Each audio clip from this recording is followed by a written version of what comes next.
بسم الله الرحمن الرحيم. سبحان الذي أسرى بعبده ليلا من المسجد الحرام إلى المسجد الأقصى الذي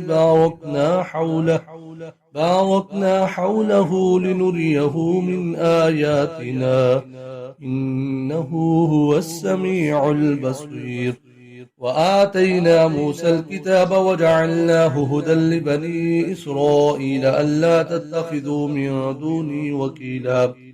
ذرية من حملنا مع نوح إنه كان عبدا شكورا.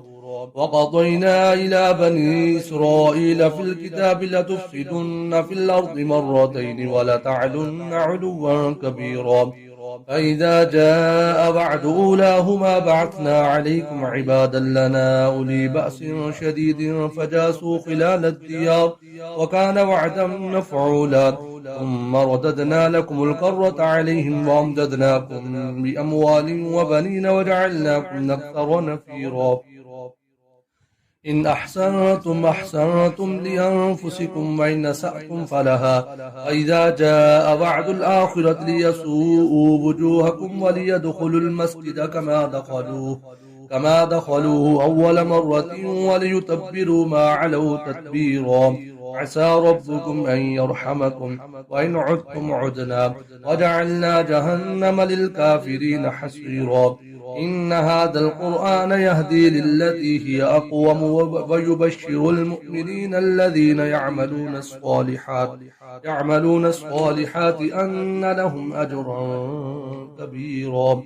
وأن الذين لا يؤمنون بالآخرة أعتدنا لهم عذابا أليما. ويدعو الإنسان بالشر دعاءه بالخير وكان الإنسان عجولا. وجعلنا الليل والنهار آيتين فمحونا آية الليل وجعلنا آية النهار مبصرة لتبتغوا فضلا من ربكم ولتعلموا عدد السنين والحساب وكل شيء فصلناه تفصيلا. وكل إنسان ألزمناه طائره في عنقه ونخرج له يوم القيامة كتابا يلقاه منشورا.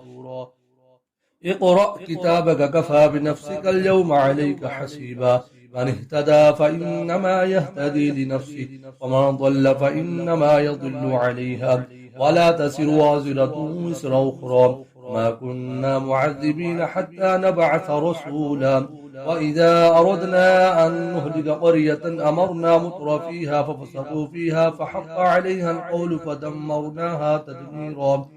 وكم أهلكنا من القرون من بعد نوح وكفى بربك بذنوب عباده خبيرا بصيرا. من كان يريد العاجلة عجلنا له فيها ما نشاء لمن نريد ثم جعلنا له جهنم يصلاها مذموما مدحورا. ومن أراد الآخرة وسعى لها سعيها وهو مؤمن فأولئك كان سعيهم مشكورا. كلا نمد هؤلاء وهؤلاء من عطاء ربك وما كان عطاء ربك محظورا. انظر كيف فضلنا بعضهم على بعض وللآخرة أكبر درجات وأكبر تفضيلا. لا تجعل مع الله إلها آخر فتقعد مذموما مخذولا. وقضى ربك ألا تعبدوا إلا إياه وبالوالدين إحسانا إما يبلغن عندك الكبر أحدهما أو كلاهما فلا تقل لهما أف ولا تنهرهما وقل لهما قولا كريما. واخفض لهما جناح الذل من الرحمة وقل رب ارحمهما كما ربياني صغيرا. ربكم أعلم بما في نفوسكم إن تكونوا صالحين فإنه كان للأوابين غفورا. وآت ذا القربى حقه والمسكين وابن السبيل ولا تبذر تبذيرا إن المبذرين كانوا إخوان الشياطين وكان الشيطان لربه كفورا. وإنا تعرضن عنهم ابتغاء رحمة من ربك ترجوها فقل لهم قولا ميسورا. ولا تجعل يدك مغلولة إلى عنقك ولا تبسطها كل البسط فتقعد ملوما محسورا إن ربك يبسط الرزق لمن يشاء ويقدر إنه كان بعباده خبيرا بصيرا ولا تقتلوا أولادكم خشية إملاق نحن نرزقهم وإياكم إن قتلهم كان خطأ كبيرا ولا تقربوا الزنا إنه كان فاحشة وساء سبيلا ولا تقتلوا النفس التي حرم الله إلا بالحق ومن قتل مظلوما فقد جعلنا لوليه سلطانا فلا يسرف في القتل إنه كان منصورا ولا تقربوا مال اليتيم إلا بالتي هي أحسن حتى يبلغ أشده وأوفوا بالعهد إن العهد كان مسؤولا وأوفوا الكيل إذا كلتم وزنوا بالقسطاس المستقيم ذلك خير وأحسن تأويلا ولا تقف ما ليس لك به علم إن السمع والبصر والفؤاد كل أولئك كان عنه مسؤولا ولا تمشي في الأرض مرحا إنك لن تخرق الأرض ولن تبلغ الجبال طولا كل ذلك كان سيئه عند ربك مكروها ذلك مما أوحى إليك ربك من الحكمة ولا تجعل مع الله إلها آخر فتلقى في جهنم ملوما مدحورا أفأصفاكم ربكم بالبنين واتخذ من الملائكة إناثا إنكم لتقولون قولا عظيما ولقد صرفنا في هذا القرآن ليذكروا وما يزيدهم إلا نفورا قل لو كان معه آلهة كما يقولون إذا لابتغوا إلى ذي العرش سبيلا سبحانه وتعالى عما يقولون علوا كبيرا يسبح له السماوات السبع والأرض وما فيهن وإن من شيء إلا يسبح بحمده ولكن لا تفقهون تسبيحهم إنه كان حليما غفورا وإذا قرأت القرآن جعلنا بينك وبين الذين لا يؤمنون بالآخرة حجابا مستورا وجعلنا على قلوبهم أكنة أن يفقهوه وفي آذانهم وقرا وإذا ذكرت ربك في القرآن وحده ولوا على أدبارهم نفورا نحن أعلم بما يستمعون إليك به إذ يستمعون إليك وإذ هم نجوى إذ يقول الظالمون إن تتبعون إلا رجلا مسحورا انظر كيف ضربوا لك الأمثال فضلوا فلا يستطيعون سبيلا وقالوا وإذا كنا عظاما ورفاتا أئنا لمبعوثون خلقا جديدا قل كونوا حجارة أو حديدا أو خلقا مما يكبر في صدوركم فسيقولون من يعيدنا قل الذي فطركم أول مرة فسينغيدون إليك رؤوسهم ويقولون متاه قل عسى أن يكون قريبا يوم يدعوكم فتستجيبون بحمده وتظنون إن لبثتم إلا قليلا وقل لعبادي يقول التي هي أحسن إن الشيطان ينزغ بينهم إن الشيطان كان للإنسان عدوا مبينا ربكم أعلم بكم إن يشاء يرحمكم أو إن يشاء يعذبكم وما أرسلناك عليهم وكيلا وربك أعلم بما في السماوات والأرض ولقد فضلنا بعض النبيين على بعض وآتينا داود زبورا ادعوا الذين زعمتم من دونه فلا يملكون كشف الضر عنكم ولا تحويلا أولئك الذين يدعون يبتغون إلى ربهم الوسيلة أيهم أقرب ويرجون رحمته ويخافون عذابه إن عذاب ربك كان محذورا وإن من قرية إلا نحن مهلكوها قبل يوم القيامة أو معذبها عذابا شديدا كان ذلك في الكتاب مسطورا وما منعنا أن نرسل بالآيات إلا أن كذب بها الأولون وآتينا ثمود الناقة مبصرة فظلموا بها وما نرسل بالآيات إلا تخويفا وإذ قلنا لك إن ربك أحاط بالناس وما جعلنا الرؤيا التي أريناك إلا فتنة للناس والشجرة الملعونة في القرآن ونخففهم فما يزيدهم إلا طغيانا كبيرا وإذ قلنا للملائكة اسجدوا لآدم فسجدوا إلا إبليس قال أسجد لمن خلقت طينا قال أرأيتك هذا الذي كرمت علي لأن أخرتني إلى يوم القيامة لأحترقن ذريته إلا قليلا قال اذهب فما تبعك منهم فإن جهنم جزاؤكم جزاء موفورا واستفزز من استطعت منهم بصوتك واجلب عليهم بخيلك ورجلك وشاركهم بالأموال والأولاد وعدهم وما يعدهم الشيطان إلا غرورا إن عبادي ليس لك عليهم سلطان وكفى بربك وكيلا ربكم الذي يسجي لكم الفلك في البحر لتبتغوا من فضله إنه كان بكم رحيما وإذا مسكم الضر في البحر ضل من تدعون إلا إياه فلما نجاكم البر أعرضتم وكان الإنسان كفورا أفأمنتم من يخسف بكم جانب البر يسرع عليكم حاسبا ثم لا تجدوا لكم وكيلا أما منتم من يعيدكم فيه تارة أخرى فيرسل عليكم قاصفا من الريح فيغرقكم بما كفرتم ثم لا تجدوا لكم علينا به تبيعا ولقد كرمنا بني آدم وحملناهم في البر والبحر ورزقناهم من الطيبات وفضلناهم على كثير ممن خلقنا تفضيلا يوم ندعو كل أناس بإمامهم ومن أوتي كتابه بيمينه فأولئك يقرؤون كتابهم ولا يظلمون فتيلا ومن كان في هذه أعمى فهو في الآخرة أعمى وأضل سبيلا وإن كادوا ليفتنونك عن الذي أوحينا إليك لتفتري علينا غيره وإذا لاتخذوك خليلا ولولا ثبتناك لقد كنت تركن إليهم شيئا قليلا إذا لأذقناك ضعف الحياة وضعف الممات ثم لا تجد لك علينا نصيرا وإن كادوا ليستفزونك من الأرض ليخرجوك منها وإذا لا يلبسون خلافك إلا قليلا سنة ما قد أرسلنا قبلك من رسلنا ولا تجد سنتنا تحويلا أقم الصلاة لدلوك الشمس إلى غسق الليل وقرآن الفجر إن قرآن الفجر كان مشهودا ومن الليل فتهجد به نافلة لك عسى أن يبعثك ربك مقاما محمودا وقل ربي أدخلني مدخل صدق وأخرجني مخرج صدق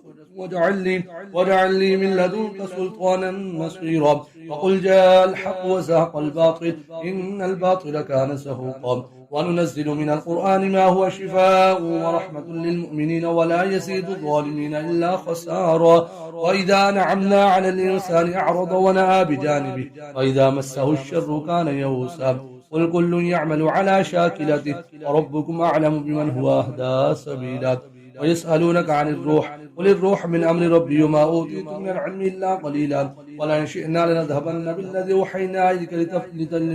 أوحينا إليك ثم لا تجد لك به علينا وكيلا إلا رحمة من ربك إن فضله كان عليك كبيرا قل لئن اجتمعت الإنس والجن على أن يأتوا بمثل هذا القرآن لا يأتون بمثله ولو كان بعضهم لبعض ظهيرا ولقد صرفنا للناس في هذا القرآن من كل مثل فأبى أكثر الناس إلا كفورا وقالوا لن نؤمن لك حتى تفجر لنا من الأرض ينبوعا أو تكون لك جنة من نخيل وعنب فتفجر النهار خلالها تفجيرا أو تسقط السماء كما زعمت علينا كسفا وتأتي بالله والملائكة قبيلا أو يكون لك بيت من زخرف وترقى في السماء ولن نؤمن لرقيك حتى تنزل علينا كتابا نقرأه قل سبحان ربي هل كنت إلا بشرا رسولا وما منع الناس أن يؤمنوا إذ جاءهم الهدى إلا أن قالوا وبعث الله بشرا رسولا قل لو كان في الأرض ملائكة يمشون مطمئنين نزلنا عليهم من السماء ملكا رسولا قل كفى بالله شهيدا بيني وبينكم إنه كان بعباده خبيرا بصيرا ومن يهد الله فهو المهتد ومن يضلل فلا تجد لهم أولياء من دونه ونحشرهم يوم القيامة على وجوههم عميا وبكما وصما مأواهم جهنم كلما خبت زدناهم سعيرا ذلك جزاؤهم بأنهم كفروا بآياتنا وقالوا أئذا كنا عظاما ورفاتا إنا لمبعوثون خلقا جديدا أولم يروا أن الله الذي خلق السماوات والأرض قادر على أن يخلق مثلهم وجعل لهم أجلا لا ريب فيه فأبى الظالمون إلا كفورا قل لو أنتم تملكون خزائن رحمة ربي إذا لأمسكتم خشية الإنفاق وكان الإنسان قتورا ولقد آتينا موسى 9 آيات بينات فاسأل بني إسرائيل إذ جاءهم فقال له فرعون إني لأظنك يا موسى مسحورا قال لقد علمت ما أنزل هؤلاء إلا رب السماوات والأرض بصائر وإني لأظنك يا فرعون مسحورا فأراد أن يستفزهم من الأرض فأغرقناه ومن معه جميعا وقلنا من بعده لبني إسرائيل اسكنوا الأرض فإذا جاء وعد الآخر جئنا بكم لفيفا وبالحق أنزلناه وبالحق نزل وما أرسلناك إلا مبشرا ونذيرا وقرآنا فرقناه لتقرأه على الناس على مكث ونزلناه تنزيلا قل آمنوا به أو لا تؤمنوا إن الذين أوتوا العلم من قبله إذا يتلى عليهم يخرون للأذقان سجدا ويقولون سبحان ربنا إن كان وعد ربنا لمفعولا ويخرون للأذقان يبكون ويزيدهم خشوعا يدعو الله بدعو الرحمن أيما تدعو فله الأسماء الحسنى ولا تجهر بصلاتك ولا تخافت بها وابتغ بين ذلك سبيلا وقل الحمد لله الذي لم يتخذ ولدا ولم يكن له شريك في الملك ولم يكن له ولي من الذل وكبره تكبيرا